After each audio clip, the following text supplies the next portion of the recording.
Bismillahirrahmanirrahim. Assalamualaikum warahmatullahi wabarakatuh. Teman-teman apa kabar? Waduh, ini malam ini nih betul-betul luar biasa. Dahsyat betul ya. Kita tahu bahwa kemarin tanggal berapa? 30 ya. Itu Panglima Komando Gabungan Wilayah Pertahanan, Pangko Gapwilhan 1, Letnan Jenderal Kunto Arif Wibowo dicopot ya. Dan nggak tanggung-tanggung dari posisi yang sangat strategis itu langsung di grounded hanya, sorry ya kalau saya kalimatnya hanya menjadi menjadi staf ahli kepala staf angkatan darat. Gila nggak? Gila nggak? Ini gila banget. Nah, memang Kapuspen TNI itu juga sudah mengatakan bahwa ini adalah mutasi biasa, tour of duty segala macam, tidak ada kaitan dengan politik di luar segala macam. Tapi orang semua paham bahwa ini adalah buntut dari gerakan 320-an jenderal ya. Jenderal Laksamana Marsikal dan plus 97 kolonel pada tanggal 17 April yang membuat 8 pernyataan ya. Poin ke-8 sangat-sangat menohok istana, yaitu mendesak agar Wapres Gibran Rakabuming Raka dimajukan. Nah, kemudian nggak lama berselang Kunto disikat. Kenapa Kunto disikat? Karena dari 320-an jenderal itu ada seorang laki-laki yang sangat dihormati di kalangan militer, yaitu Tri Sutrisno. Tri Sutrisno pernah menjadi menteri, istilahnya dulu Menpangap ya, Menhankam Pangap, Menteri Pertahanan dan Keamanan Strip Panglima ABRI ya. Kemudian puncak karirnya Tri Sutrisno menjadi wakil presiden dari Jenderal Soeharto. Itu luar biasa teman-teman. Dan kita semua, saya nggak ngerti, tidak ada orkestrasi, tapi karena kita semua punya kepedulian yang sama, ini sesuatu yang sungguh-sungguh tidak bisa dibiarkan, maka kita semua bunyi ribut. Saya beberapa kali nulis dalam artikel maupun membuat podcastnya. Nah, yang saya sebut dahsyatnya malam ini adalah beredar kabar bahwa ada surat dari Panglima TNI yang membatalkan pencopotan Kunto dari posisinya Pangko Gapwilhan 1 menjadi staf ahli kepala staf angkatan darat. Dibatalkan. Gila nggak? Memang belum ada konfirmasi resmi, tapi surat itu beredar di mana-mana. Dan kalau menurut kata Tribun News ya .com, itu suratnya memang belum ditandatangani oleh Panglima TNI. Tapi teman-teman sekalian, saya beberapa menit yang lalu, ini yang menyebabkan saya malam-malam menyapa teman-teman sekalian adalah bahwa beberapa menit lalu, kurang dari 10 menit yang lalu, ada seorang, saya kirim, kisi-kisinya gimana ya, seorang jenderal, bintang 4, wih, ngeri nggak? Telepon saya. Telepon saya, dia mengkonfirmasi bahwa surat itu benar dan pembatalan pencopotan Kunto adalah benar adanya. Saya bilang, gila nih kalau benar begitu gila. Artinya berarti bahwa ketika Kunto dicopot itu Prabowo tidak tahu. Bayangkan untuk posisi Jenderal Bintang 3 strategis itu Panglima TNI, nah ini bagus ini ya. Panglima TNI menerima perintah dari Solo. Dari Solo teman-teman sekalian, gila nggak? Dari Solo. Memang kita masih mengenal apa yang disebut oleh Said Didu sebagai geng Solo ya, Kapolri geng Solo, Panglima TNI geng Solo ya kan, memang tapi kita betul-betul nggak menyangka bagaimana seorang Agus Subianto Panglima TNI mau menerima perintah untuk hal segenting dan sepenting itu dari Solo. Itu nggak masuk akal buat saya. Dan menurut senior yang saya terima teleponnya tadi, saya bilang nih kalau saya tahan sampai besok nggak lucu banget nih, saya harus bunyi ke teman-teman malam ini. Jadi begitulah yang saya dengar dan ini luar biasa.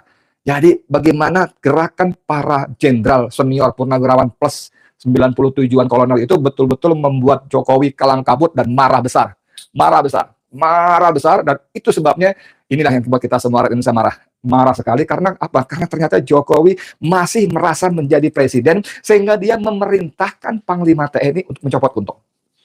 Dan yang membuat kita tambah marah lagi bagaimana Panglima TNI mau menerima perintah dari Solo. Padahal jelas-jelas Panglima TNI punya atasan yang namanya presiden. Presiden itu presiden yang sedang berkuasa, yang sedang menjabat, bukan mantan presiden. Saya belum sempat mengelaborasi hal ini kepada sejumlah jenderal kenalan saya yang lainnya. Anda pasti paham lah, kan saya suka nyebut beberapa nama ya dalam pergaulan, dalam interaksi saya dengan para jenderal senior itu. Tapi karena memang ini menurut saya informasi yang sangat-sangat berharga, saya terabas saja malam ini sampai nanti mungkin akan saya terkait dengan informasi kanan, kiri, depan, atas, belakang, dan sebagainya. Tapi teman-teman sekarang ini sekali lagi menunjukkan bahwa apa yang dikatakan oleh SBY, Susilo Bambang Yudhoyono, adanya matahari kembar ini tidak bisa dibantah.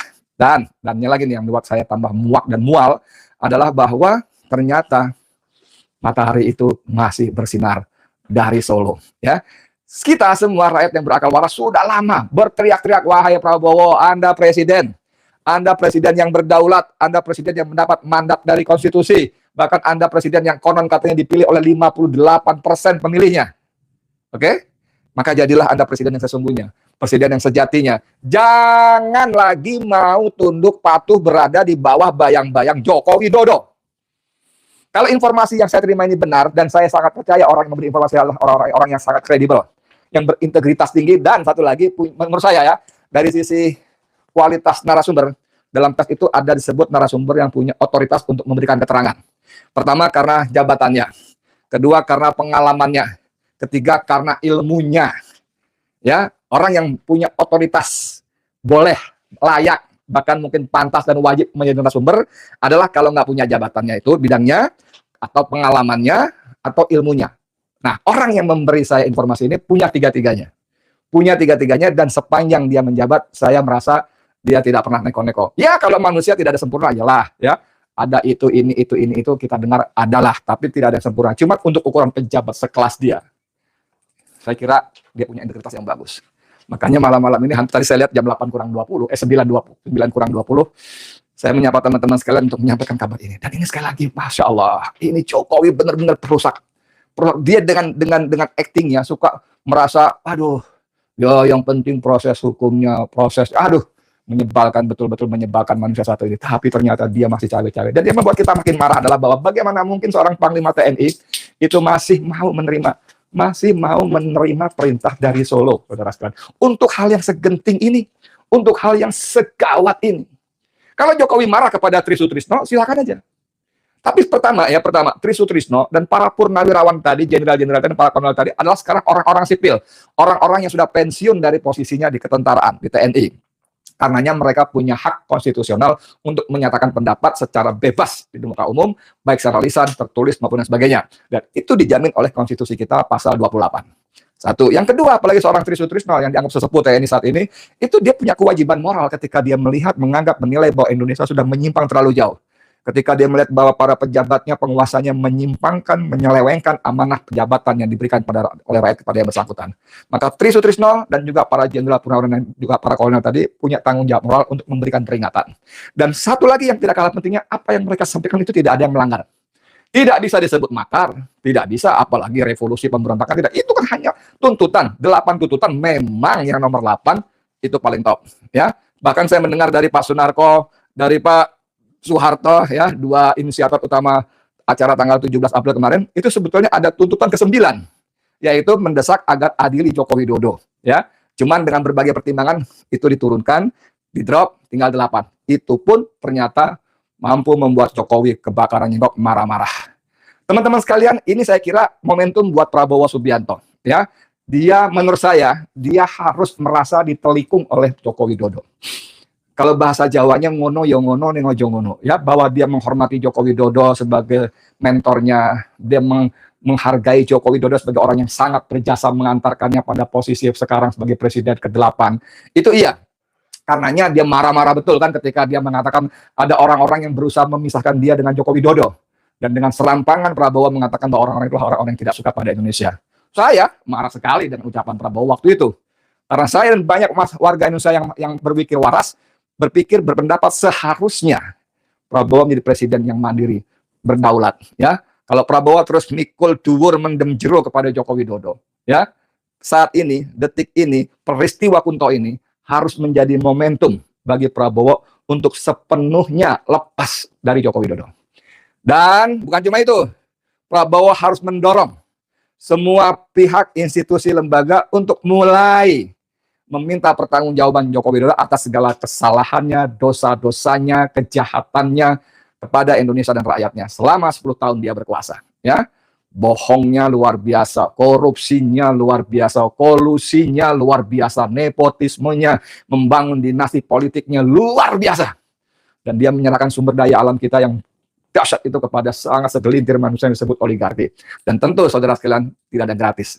Itu sebabnya mantan penasihat KPK 2 periode, Dr. Abdullah Hehamahua, mengatakan, Edi, kalau dibanding-bandingin semua presiden yang ada di Republik Indonesia, digabung semua hartanya, lawan Jokowi masih lebih banyak. Sejumlah orang mengatakan dia punya uang ribuan triliun, gila kan? Ribuan triliun, saudara sekalian. Dari Pat Gulipat, Hengki-Pengki, Kong Kali Kong dengan para oligarki tadi. Kembali ke soal tadi, teman-teman sekalian yang saya hormati. Prabowo, betul-betul saya berharap sebagai warga negara, saya berharap, walaupun saya tidak memilih Anda pada Pilpres kemarin, saya sungguh-sungguh berharap Anda sekarang presiden yang berkuasa. Anda sekarang presiden yang menjabat, jadilah presiden yang sebenarnya. Lepaskan diri Anda dari Joko Widodo dan jadikan ini momentum untuk meminta pertanggungjawaban Joko Widodo atas segala dosa-dosanya, kejahatannya kepada bangsa dan rakyat Indonesia. Oke, kita tunggu perkembangan besok. Ini sudah tidak bisa melangkah, ya. Maksudnya melangkah kembali. Ketika saya konfirmasi dalam telepon beberapa menit yang lalu, ya, ini berarti Prabowo marah dong, saya bilang gitu ya. Karena senior saya mengatakan ini gila, Ed, ini gila. Panglima TNI menerima perintah dari Solo, ini gila sekali, sangat gila. Lalu saya bilang, jadi Wowo marah sekali dong. Saya bilang Wowo tadi kan, Wowo marah sekali. Dia bilang, ya marahlah, buktinya sampai Kunto dikembalikan pada posisinya itu menunjukkan Prabowo sangat marah. Nah, kita lihat satu hari besok ini, detik-detik ini, apakah dari Kapuspen dari TNI, ya, dari TNI penerangan, pusat penerangan TNI akan ada penjelasan resmi, atau bahkan langsung dari dari Panglima TNI-nya. Ini memang harus dikelirkan segera. Dan kita tunggu Jokowi, ini saatnya. Dia telah cross the red line, dia telah melintas, menabrak garis demarkasi yang sungguh-sungguh sangat tabu. Ya, sebagai mantan presiden, dia cawe-cawe terlalu dalam. Cawe-cawenya terlalu dalam, dan yang membuat kita sesak napas, membuat kita marah adalah bahwa bagaimana Panglima TNI masih mau menerima perintah dari Solo.